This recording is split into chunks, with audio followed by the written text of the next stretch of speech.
Kia ora, ko whasmataho. Ngā mai ki te whare, welcome to the House. If you've ever listened to much of a question time in Parliament, you will know that it seldom lives up to its potential.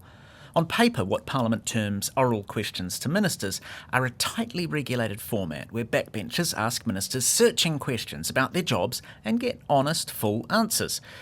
Theoretically, it's a crowning glory of parliamentary responsibility, whereby governments acknowledge that they're not the masters, but bow to the oversight of Parliament, and opposition MPs take that role of governance seriously, not for purely political wins, but on behalf of us all. The reality is often less edifying. Well, look, I welcome the members' newfound interest in the economy and the cost of living, because it's not that long ago that he was in government and he actually created this mess that we're now cleaning up. Few ministers give the kind of answers the rules seem to envision. And for lack of anything to work with, oppositions tend to fall back on political potshots, asking questions where the argument's in the question, so that the answer doesn't really matter. Does he stand by his statement, quote, "We have to fix and rebuild this economy so we can actually reduce the cost of living for people," end quote? If so, why is the economy flatlined and costs continued to explode under his leadership? Well, it's just possible that may all change. Last Thursday, the Speaker seemed to acknowledge that there might just be a better way. The Shadow Leader of the House, Kieran McAnulty, had reminded the Speaker about an earlier query about questions often including commentary. And Gerry Brownlee talked not about tiny changes to the interpretation of the rules, but a wholesale rewriting. It's also a matter that I'm going to refer to the Standing Orders Committee, because if you think about how question time works, it is largely an unequal competition because the concise nature of questions required by the questioner is not matched in all cases by the answer that might come. Now, that may not be necessary.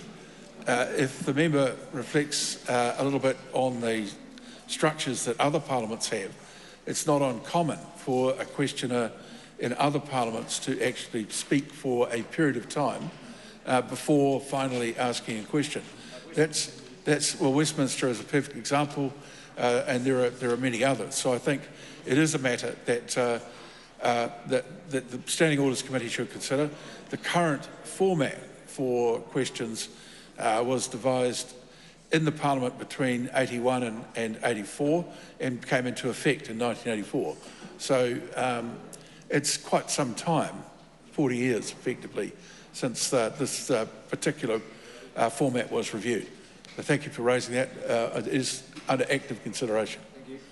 The approach that the Speaker describes is very similar to something that does already exist in our Parliament, the ministerial statement. The Honourable Chris Peake. Mr Speaker, I wish to make a ministerial statement regarding authorisations made under Section 9. Ministerial statements are more recent than question time and have many fewer rules around them, but they're still much more civilised.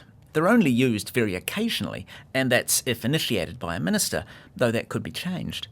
They do tend to squeeze, though, more information out of a minister than question time manages, and are less one-sided affairs.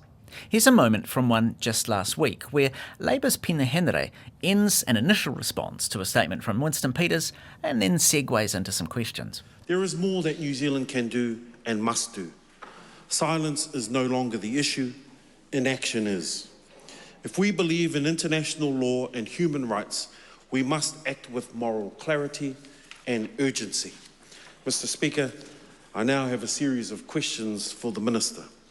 The first question: will the government now join South Africa's case at the International Court of Justice as a demonstration of support for international legal accountability? If not, why not? It's the Standing Orders Committee, chaired by the Speaker, which proposes changes to Parliament's rules, and it usually undertakes that task in the run-up to each election. Well, when they begin meeting in earnest this Parliament, it might get very interesting. You've been listening to The House. It's a whakarongo koe ki te whare. This program is produced with funding from Parliament's Office of the Clerk. Mā te wā.